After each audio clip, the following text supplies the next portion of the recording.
ਵਾਹਿਗੁਰੂ ਜੀ ਕਾ ਖਾਲਸਾ श्री वाहिगुरु जी की फतेह। जन्म कथा बाबा नंद सिंह जी की। नानकसर कलेरा को वापसी। पावड़े डेरे का वातावरण बता रहा था कि अब नीचे जाने का हुक्म आ रहा है। बाबा जी की मर्यादा थी पत्र डालने की। दिल्ली पटियाला मोगे पर कहने लगे कि वहाँ चलो जहाँ सबके दर्शन हो जाए। जगराव का नाम लेकर कहने लगे कि यह ठीक है, अपने घर ही क्यों न चले। अच्छा, पर्ची डाले। सो मर्यादा अनुसार सभी स्थानों की पर्ची डाली, देहरादून को छोड़कर। पर्ची नानकसर जगराव की ही निकली। हुक्मनामा लिया, हुक्मनामा आया। सुई महला पंजवा, हर चरण कमल की टेक, सतगुरी दीत। आखिरी पंक्तियां थी। जिस ते उपजी तिस मही समाई, कीमत कहन न जाए। जिसके चलत न जाई लखन, नानक तिस ही धियाए। इस सारे खेल से साफ नजर आ रहा था कि अनहोनी होने वाली है। यह 26 अगस्त का दिन था। पिछले समय झटपट तैयारी हो गई। शहर के बीच में कीर्तन करते गुजरते संगियों, सेवकों, श्रद्धालुओं को निवाजा। रास्ते में कुछ समय रुके, कई कौतुक किए। रात को चाहे बुखार तो न टला, पर बाबा जी ने नियम अनुसार स्नान करके गुरु नानक के चरणों में ध्यान जोड़ा। 27 अगस्त नानकसर कलेरा पहुँचे। आसन बारादरी में किया गया। हुक्म अनुसार अखंड पाठ भी रख दिया गए, पर रजा में बुखार भी अंदर अपना कर्तव्य निभा रहा था।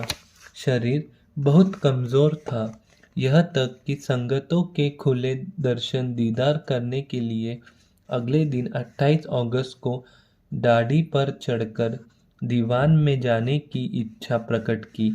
4-5 लोगों ने दाढ़ी तैयार कर ली, पर फिर उस समय फरमाया कि अब निरंकार का हुक्म बारांदरी से बाहर जाने का भी नहीं है। कई स्थानों से डॉक्टर आ पहुंचे। 28 अगस्त की शाम के समय बीमारी संबंधी दिल्ली लाहौर के मुख्य संगियों को तारी दी गई। सरदार संपूर्ण सिंह ने बाकी के संगियों को खबर कर दी। भाई बिशन सिंह विष्णु लंबे रस्से से हाथ से पंखा जो कि 3 दिन खींचता रहा, इतने हट से कि अन्न पान जंगल आदि सभी शारीरिक क्रियाएं भूल गया। उसने आधे घंटे के लिए सरदार रत्न सिंह से छुट्टी मांगी, पर यह 2 घंटे की छुट्टी देकर आप पंखा करने लग पड़े। उसको इतनी धूक नींद आई कि वह आ ही न सका। रात के 2 बजे के पश्चात मास्टर ईश्वर सिंह कालका वाले जगराव के सरकारी अस्पताल में एक डॉक्टर को बुलाकर लाया, जो कि नींद का टीका लगाकर चला गया। अमृत समय जब भाई करता सिंह कीर्तन के लिए साज उठाने अंदर गए, तो बक्से में से वाजा निकालते समय कुछ शोर हुआ। तो बाबा जी ने पूछा, कौन है? विनती की, जी करतार। कहने लगे, जल्दी कर, शब्द लगा, तू ही निरंकार। यही धुनी, फिर जल्दी जाकर कीर्तन कर। कवि उस समय ढाई और बैठा हुआ था। खून का दबवा बहुत कम हो गया था। नब्ज बहुत मध्यम हो गई। इसके मन में ख्याल आया कि मनुष्य का दिल तो बाएं तरफ होता है, भला अगर उधर उठकर नब्ज देखूं, पर वह शीश की तरफ जाने की बजाय यह बाबा जी के चरणों की तरफ से आकर नब्ज देखने लग पड़ा और सोते हुए इस प्रकार उनकी परिक्रमा की गई। 3-4 धाते, तांबा, चांदी, सिक्का आदि के कुशता और कुश्ती के अतिरिक्त बाबाजी सोने का कुसुम भी प्रयोग किया करते थे, जिसको रख कहा करते थे। नफ्स की हालत देखकर कवि ने कहा कि जल्दी करो, नहीं तो यह समय हाथ नहीं आना। यह 3:30 बजे प्रातः काल का समय था। जब सभी रागी श्लोक बोल चुके थे तो बाबाजी ने बार बार वाह वाह वाह वाह वाहिगुरु धीरे से उच्चार कर 5वीं बार श्वास अंदर खींच लिए, क्योंकि वाह अंदर गया और फिर नहीं आया। नब्ज तो 1-2 सेकंड पहले ही बंद हो चुकी थी।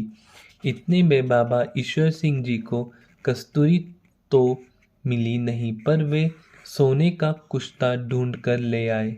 सो बाबा जी के मुख में पाया तो गया, पर अंदर नहीं गया। इस तरह कैसे परिक्रमा करने और मुख में स्वर्ण पाने की तुरंत मर्यादा बाबाजी ने पूर्ण करवाई। यह दिन था 29 अगस्त 13 भादरो 1943। इसलिए जो बाबाजी की बरसी मनाई जाती है वह 13 भादरियों के हिसाब से मनाई जाती है और यह लगभग 28 अगस्त को ही होती है। पर 3-4 साल बाद 29 अगस्त भी आ जाता है, पर जो पक्की तारीख है वह 13 भाद्रो है। बाबा जी के सचखंड रवाना होने का समाचार जंगल में आग की तरह फैल गया। संगत में हाहाकार मच गया। बाबा जी की पावन देह को एक नीचे से तख्त पोश पर बारादरी में विराजमान करवाया गया। ऋषि भाद्रों की होने पर चारों तरफ बर्फ लगाई हुई थी। संगतें बारादरी के इर्द गिर्द परिक्रमा करते सजल नेत्रों से दर्शन करके आगे चलती जा रही थी। सुबह का कीर्तन भोग पड़ने उपरांत आखिर तैयारी शुरू कर दी गई। बाहर पाठों वाले बारह स्थान पर अरदास करके पटियाले वाली सफ़ेद कार रोल्स रॉयल के पिछले हिस्से को खोलकर उसमें पालकी रखी गई। बीच में बाबाजी की देह को इस तरह लिटाया गया था कि छाती का ऊपरी हिस्सा बैठवा था और संगतों को बहुत अच्छे दर्शन होते थे। कवि जी की तरफ से भेंट किया हुआ अनमोल दोशाला, घुरसा और दूसरी संगत की तरफ से लाए हुए चादर, दुशाले, टाइपपीस अधिक इतराधिक कंबल रखे दिए गए। इन वस्तुओं के प्रति सोते ही जैसे किसी सेवक के मन में आया उसने कर दिया, जैसे कि शरीर को स्नान कराकर वस्त्र, दरतारे आदि से सजाया जाता है और कोई खास मर्यादा या बाबाजी को आज्ञा इस बार नहीं थी। सेवक या संबंधी जितना केवल शरीर के साथ होता वैसे ही अपनी भावना का प्रगटावा किया गया। धन बाबा नंद सिंह जी महाराज, धन बाबा नंद सिंह जी महाराज।